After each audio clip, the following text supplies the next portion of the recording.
परमेश्वर के दैनिक वचन। अपने पुनरुत्थान के बाद अपने चेलों के लिए यीशु के वचन।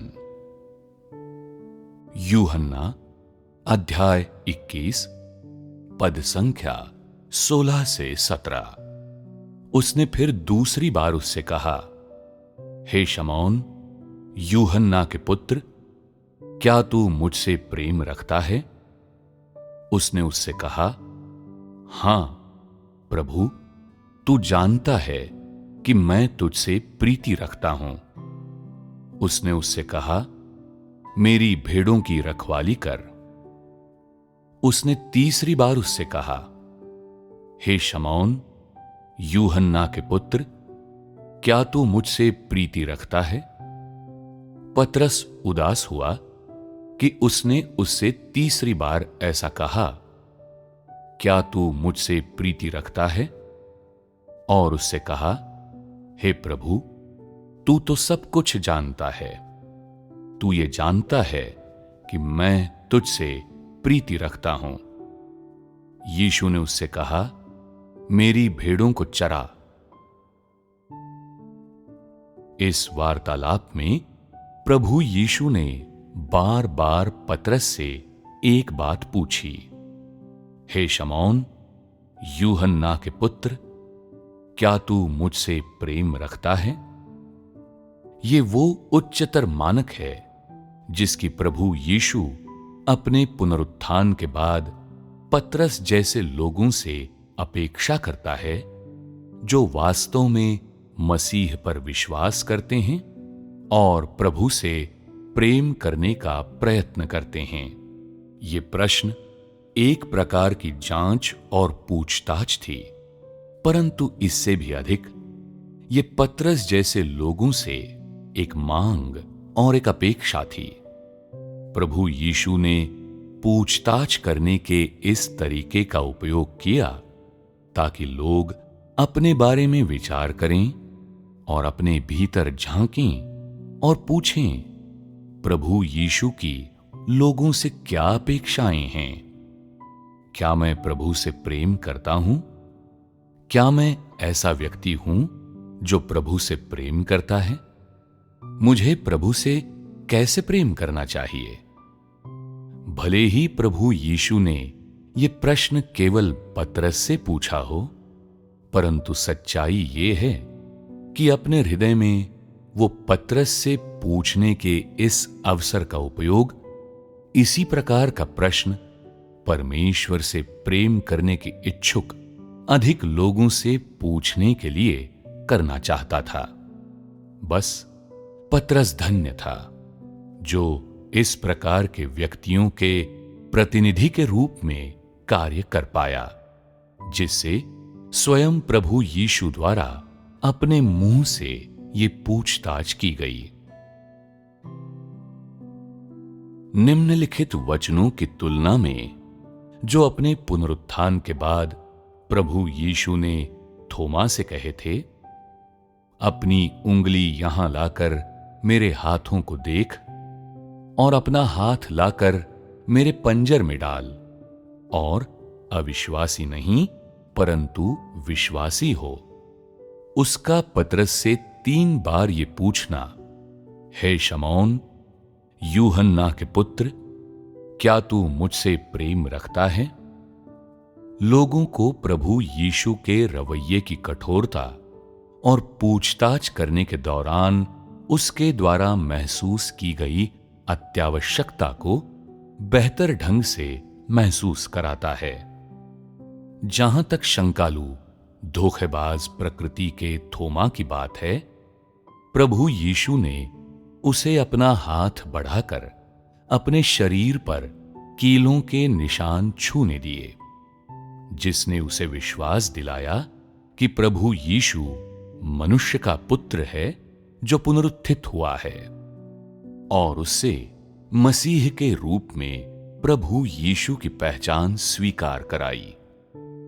और यद्यपि प्रभु यीशु ने थोमा को सख्ती से डांटा नहीं, न ही उसने मौखिक रूप से उसके बारे में स्पष्ट रूप से कोई न्याय व्यक्त किया था, फिर भी उसने उसे जताने के लिए कि वो उसे समझता है, व्यावहारिक कार्यकलापों का उपयोग किया।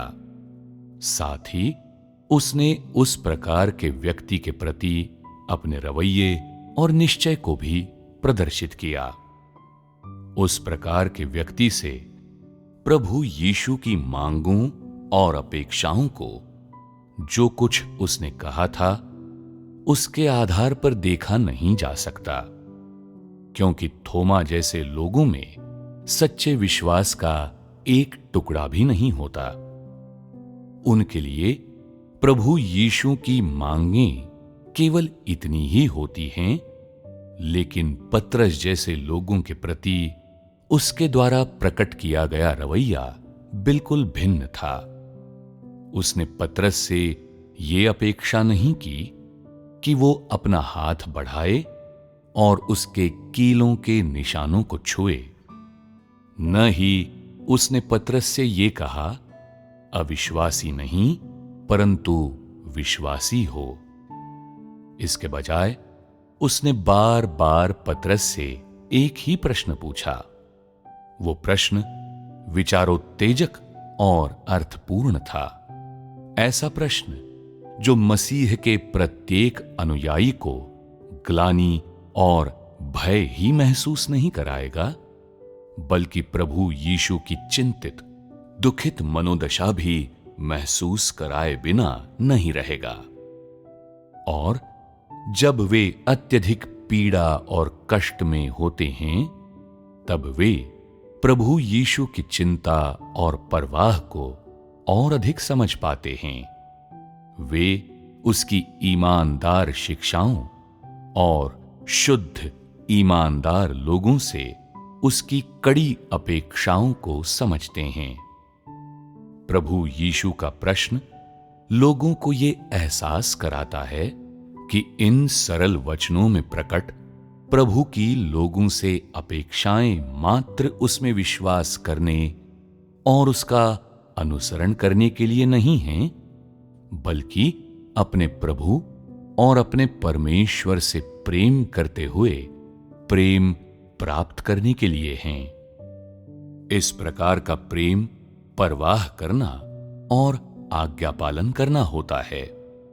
ये मनुष्यों का परमेश्वर के लिए जीना, परमेश्वर के लिए मरना, सर्वस्व परमेश्वर को समर्पित करना है और सब कुछ परमेश्वर के लिए व्यय करना और उसे दे देना है।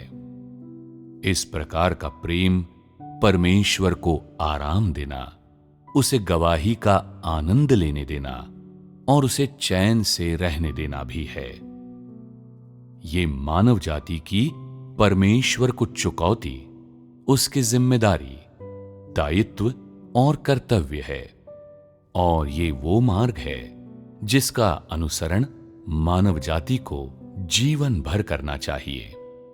ये 3 प्रश्न एक अपेक्षा और प्रोत्साहन थे जो प्रभु यीशु ने पतरस और उन सभी लोगों से किए थे जो पूर्ण बनाए जाना चाहते थे। ये वे 3 प्रश्न थे जो पतरस को जीवन में अपने मार्ग पर ले गए और उसका अनुसरण करने की प्रेरणा दी। और प्रभु यीशु के जाने पर ये 3 प्रश्न ही थे जिन्होंने पूर्ण बनाए जाने के अपने मार्ग पर चलने की शुरुआत करने में पतरस की अगुवाई की, जिन्होंने प्रभु के प्रति उसके प्रेम की वजह से प्रभु के हृदय का ख्याल रखने, प्रभु का आज्ञा पालन करने, प्रभु को आराम प्रदान करने और इस प्रेम की वजह से अपना संपूर्ण जीवन और अपना संपूर्ण अस्तित्व अर्पित करने में उसकी अगुवाई की। अनुग्रह के युग के दौरान परमेश्वर का कार्य मुख्यतः 2 प्रकार के लोगों के लिए था। पहला प्रकार उन लोगों का था जो उस पर विश्वास करते थे और उसका अनुसरण करते थे, जो उसकी आज्ञाओं का पालन कर सकते थे जो सूली सहन कर सकते थे और अनुग्रह के युग के मार्ग को थामे रह सकते थे। इस प्रकार का व्यक्ति परमेश्वर का आशीष प्राप्त करता है और परमेश्वर के अनुग्रह का आनंद उठाता है। दूसरे प्रकार का व्यक्ति पतरस जैसा था, जिसे पूर्ण बनाया जा सकता था। इसलिए अपने पुनरुत्थान के बाद प्रभु यीशु ने सबसे पहले ये दो सर्वाधिक अर्थपूर्ण चीजें कीं। एक थोमा के साथ की गई और दूसरी पतरस के साथ। ये दो चीजें क्या दर्शाती हैं? क्या ये मानव जाति को बचाने के परमेश्वर के सच्चे इरादे दर्शाती हैं? क्या ये मानव जाति के प्रति परमेश्वर की ईमानदारी दर्शाती हैं?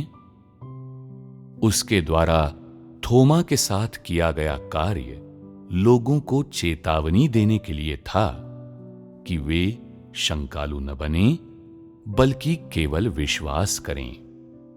पतरस के साथ किया गया उसका कार्य पतरस जैसे लोगों का विश्वास दृढ़ करने और इस प्रकार के लोगों से अपनी अपेक्षाएं स्पष्ट करने और ये दिखाने के लिए था कि उन्हें किन लक्ष्यों का अनुसरण करना चाहिए। अपने पुनरुत्थित होने के बाद प्रभु यीशु उन लोगों के सामने प्रकट हुआ जिन्हें वो आवश्यक समझता था। उनसे बातें की और उनसे अपेक्षाएं की और लोगों के बारे में अपने इरादे और उनसे अपनी अपेक्षाएं पीछे छोड़ गया। कहने का अर्थ है कि देहधारी परमेश्वर के रूप में मानव जाति के लिए उसकी चिंता और लोगों से उसकी अपेक्षाएं कभी नहीं बदलीं।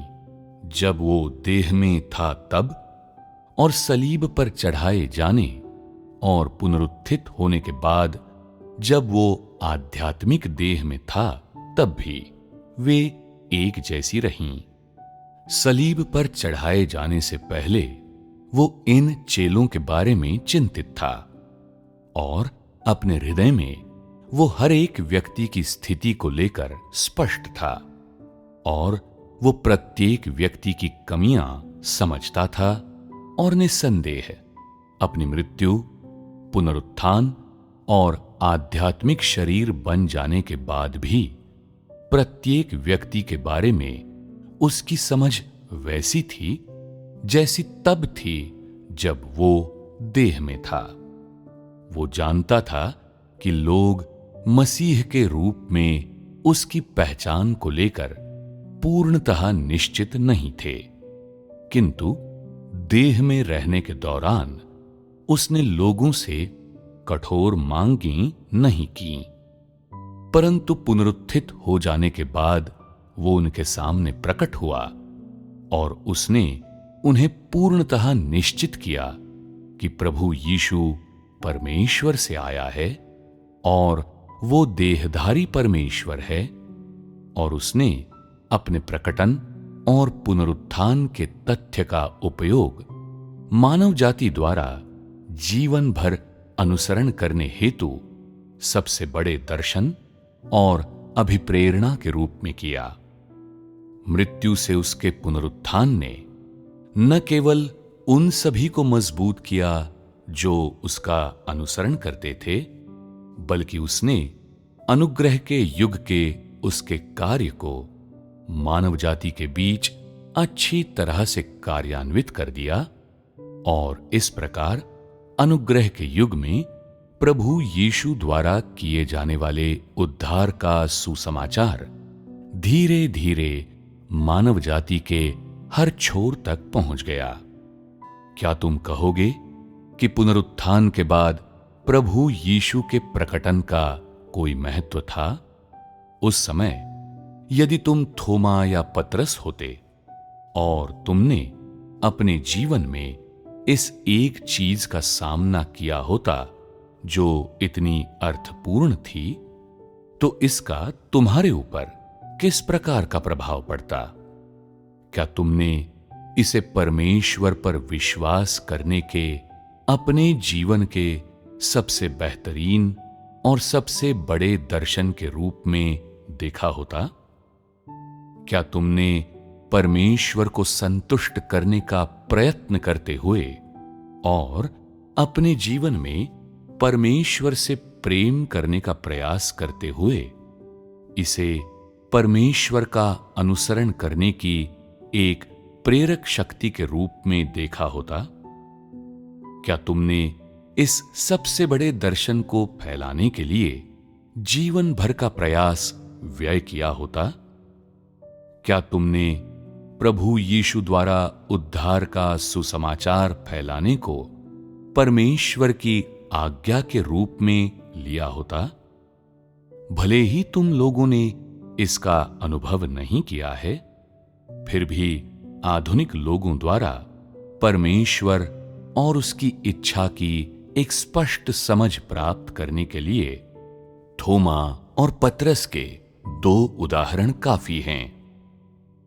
यह कहा जा सकता है कि परमेश्वर के देहधारी हो जाने के बाद जब उसने मानव जाति के बीच रहकर जीवन का अनुभव प्राप्त कर लिया और मानव जीवन का व्यक्तिगत रूप से अनुभव कर लिया, और जब उसने उस समय मानव जाति की भ्रष्टता और मानव जीवन की दशा देख ली, तो देहधारी परमेश्वर ने ज्यादा गहराई से ये महसूस किया कि मानव जाति कितनी असहाय, शोचनीय और दयनीय है। देह में रहते हुए परमेश्वर में जो मानवता थी, उसकी वजह से, अपनी दैहिक अंतः प्रेरणाओं की वजह से परमेश्वर ने मनुष्य की स्थिति के प्रति और अधिक संवेदना हासिल की। इससे वो अपने अनुयायियों को लेकर और अधिक चिंतित हो गया। ये शायद ऐसी चीजें हैं जिन्हें तुम लोग नहीं समझ सकते, परंतु मैं देहधारी परमेश्वर द्वारा अपने हर एक अनुयायी के लिए अनुभव की गई इस चिंता और परवाह का केवल इन 2 शब्दों में वर्णन कर सकता हूं, गहन चिंता। यद्यपि ये शब्द मानवीय भाषा से आते हैं और यद्यपि ये बहुत मानवीय हैं, फिर भी ये अपने अनुयायियों के लिए परमेश्वर की भावनाओं को वास्तव में व्यक्त और वर्णित करते हैं। जहां तक मनुष्यों के लिए परमेश्वर की गहन चिंता की बात है, अपने अनुभवों के दौरान तुम लोग धीरे धीरे इसे महसूस करोगे और इसका स्वाद लोगे, किंतु इसे केवल अपने स्वभाव में परिवर्तन का प्रयास करने के आधार पर परमेश्वर के स्वभाव को धीरे धीरे समझकर ही प्राप्त किया जा सकता है। जब प्रभु यीशु प्रकट हुआ तो इसने मानव जाति में उसके अनुयायियों के लिए उसकी गहन चिंता को मूर्त रूप दिया और उसे उसकी आध्यात्मिक देह को, या तुम ये कह सकते हो कि उसकी दिव्यता को सौंप दिया। उसके प्रकटन ने लोगों को परमेश्वर की चिंता और परवाह का एक बार और अनुभव और एहसास कराया। साथ ही सशक्त रूप से यह भी प्रमाणित किया कि वो परमेश्वर ही है जो युग का सूत्रपात करता है, युग का विकास करता है और युग का समापन भी करता है। अपने प्रकटन के माध्यम से उसने सभी लोगों का विश्वास मजबूत किया और संसार के सामने इस तथ्य को साबित किया कि वो स्वयं परमेश्वर है। इससे उसके अनुयायियों को अनंत पुष्टि मिली और अपने प्रकटन के माध्यम से उसने नए युग में अपने कार्य के एक चरण का सूत्रपात किया।